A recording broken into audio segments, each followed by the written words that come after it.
see the mutual fund journey, milestones and hurdles which happened from 2007 onwards. There are quite a few changes, regulatory changes also, as well as other changes. And how did the equity as a benchmark AUM, let's talk of equity as an asset class because that's generally there at the back of our minds in terms of collections. On January 31st, 2007, equity AUM was 1.4 lakh crores, Sensex was 14,000 and the Indian GDP was $1 trillion approximately. This 1.4 lakh crores includes ELSS, equity schemes as well as balanced funds. In 2009, entry load was banned, September 1, 2009. Equity AUM grew to 1.93 lakh crores from 2007 to 2009. Sensex grew to 15,670. We can credit Sensex to have added approximately 16,000 crores to the equity corpus of the mutual fund industry and about 37,500 crores as additional flows during this period, which contributed approximately 19% of the equity AUM. Then direct came into play, which I have just discussed in the earlier slide, in January 2013. From 2009 to 2013, a lot of negativity happened in the mutual fund industry, including entry load ban, including various other issues, and most of us lost focus because of that one negative tingling thought about entry load being banned and how will we survive. From 2009 to 2013, equity AUM grew from 1.93 lakhs to only 2.09 lakh crores. We can credit Sensex for 53,000 crores addition because Sensex had gone to 19,427 during this period, and additional flows in equity was a dismal 17,000 crores, only 8% accretion. This was a time of negative thoughts, negativity, no focus on our businesses, no concentration on clients, only thought process of how do we survive and how will we survive rather. Then service tax was reintroduced in April 2015. Again, there was a lot of hue and cry around this service tax. Who will bear it? Why should they bear it? Why not the investors should bear? Why not the AMCs should bear, etc., etc. So there were lots of WhatsApp groups and lots of platforms which were discussing this at length. All you had to do was during this time, instead of listening to all the negative news which was going around you, and there were platforms and there were IFA associations which were doing representations. All you had to do was concentrate and focus on your business in terms of how do you move forward in life. These are hurdles, these are obstacles, these are beyond the control of anybody.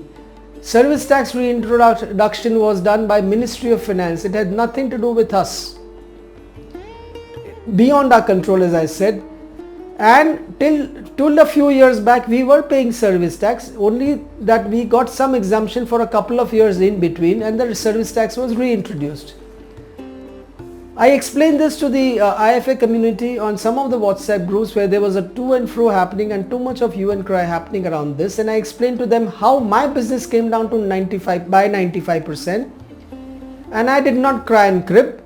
I moved on in life, I reinvented myself, and I said I'm at a better position on the advisory side also because I'm advising AMCs, I'm advising IFAs, I'm advising investors also, and I'm at a better income position than what I used to be during my advisory period.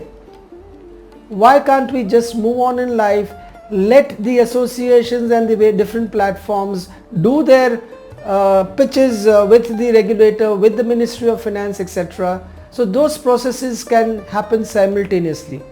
But during this period, please do not lose focus on your investor satisfaction, investor acquisitions, investor creating happy investors as a prime focus from our side, and be passionate about what you're doing.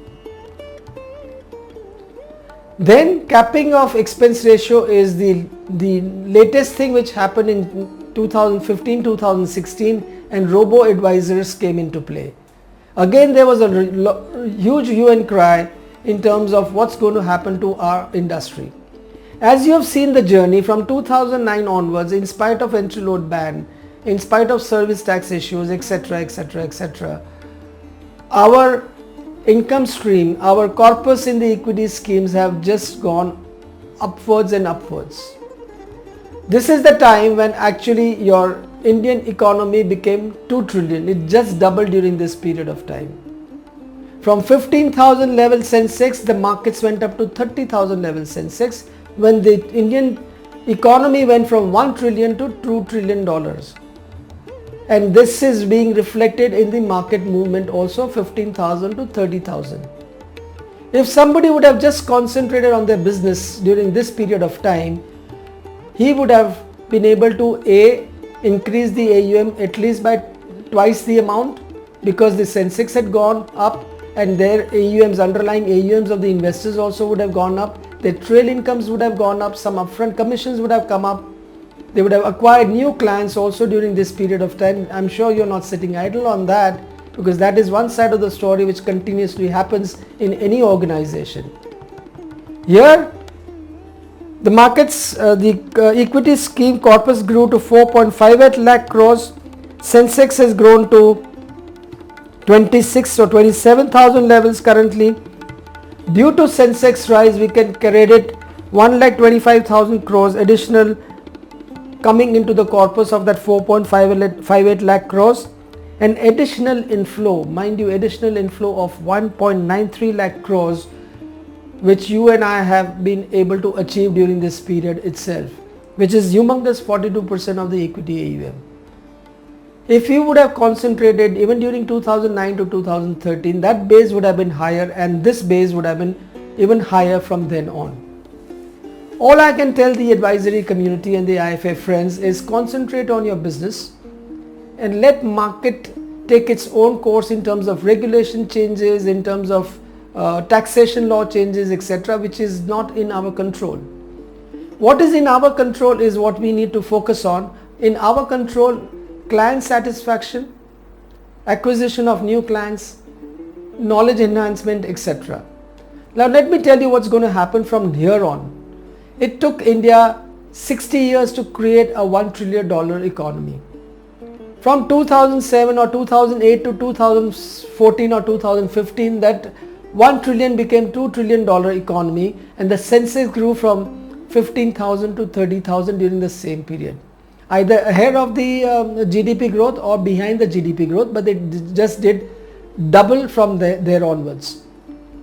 From now onwards, if India is likely to grow at 7.5% in GDP growth and 5% in inflation, which is what we call 12.5% nominal GDP growth, Indian GDP growth can become 2 trillion to 4 trillion in the next 5 years' time. But because of the headwinds from the global factors, maybe 6 years, maybe 7 years. So from 2 trillion, if the Indian economy grows to 4 trillion, and currently if we are at 27,000 level Sensex, we can become 50 or 50,000 plus Sensex in the next 5 to 7 years' time. Can you imagine the scope and the humongous opportunities all of us have in terms of increasing our businesses, increasing our income stream, increasing our client base? Concentrate on that to start with. Forget the negative news. Disclosure is going to happen, and we can't run away from there. All you need to do is prepare your investors from now onwards, saying that this disclosure will happen, then explain to them why your value adds are more important. Robo-advisory is not going to, it is a threat, a perceived threat right now, but let me explain to you. When Brexit happened, one of the biggest US robo-advisory had to intervene in their client portfolios, and they got a lot of backlash because of that, which only shows that during these volatile periods, investors will need our intervention, they will need our human interface. So don't lose heart, because robo-advisory will be one of the options for the investors. but they will run back to us after this market volatility when they will not be able to digest or handle. That's the time when you need to be prepared to welcome all those investors back into your folds and start increasing your businesses again. Add value. Move away from distribution mindset. SEBI as a regulator has been telling us time and again that become RIAs, become advisors. Get into a mindset of an advisor. Do not be only a product pusher or a product seller. You cannot blame the AMCs for selling to you or recommending to you a X scheme or an X asset class. It is you and I who have to decide what asset class, what schemes suit our investors' needs, and then select from the basket which the AMCs give us. As I've been saying time and again, AMCs are like pharma manufacturer which will give you many drugs to select from. We are the doctors, investors are patients, so we need to understand the symptoms of the investor, which is the need of the investors, their goals and aspirations, select the right scheme or the right asset class, medicines if we call ourselves as doctors, from the wide variety of basket which the AMC as a manufacturer is giving us. Let's stop blaming AMCs for anything and everything. Introspect inside and understand that you are the advisor, you are the interface with the client. AMC is not going to come to your aid when things go wrong. Knowledge enhancement is the only way going forward for us to move forward in our advisory practice. Gone are the days when you could only sell products and only sell schemes and get away with it without any knowledge base behind it. If you want to have that knowledge enhancement, either make an effort to do it yourself or outsource it to platforms like advisor to advisor platform of Misterbond, who's there to empower you through his workshops and through his insights gathered over the last 30 years of his experience in the finance markets. So finally, you want to have positivity around you instead of negativity. You want to have solutions rather than problems. Understand concepts rather than selling schemes and asset classes blindly. Demystify asset classes. Know facts and figures and not myths and Chinese whispers. Create happy investors, the art and science of creating happy investors if you want to know that. And communicate with the AMCs. Please enroll advisor to advisor platform. Go on misterbond.in as the link. This will be a video which will be there on the home page which you can view, based on which you can then enroll for the program. Alternatively, if you wish to see the old promotional video on how this A2A platform would have worked for you, please go on the link which is here on blog and thereafter my posts, which will take you to that video for further viewing. I hope to see you on the other side of this video and this special featured video, which is obstacles are not obstructions but instructions to move forward. Let's stay the course, let's stay focused, let's stay positive. Together you and I can do it. Let Mr. Bond empower you. Thank you so much.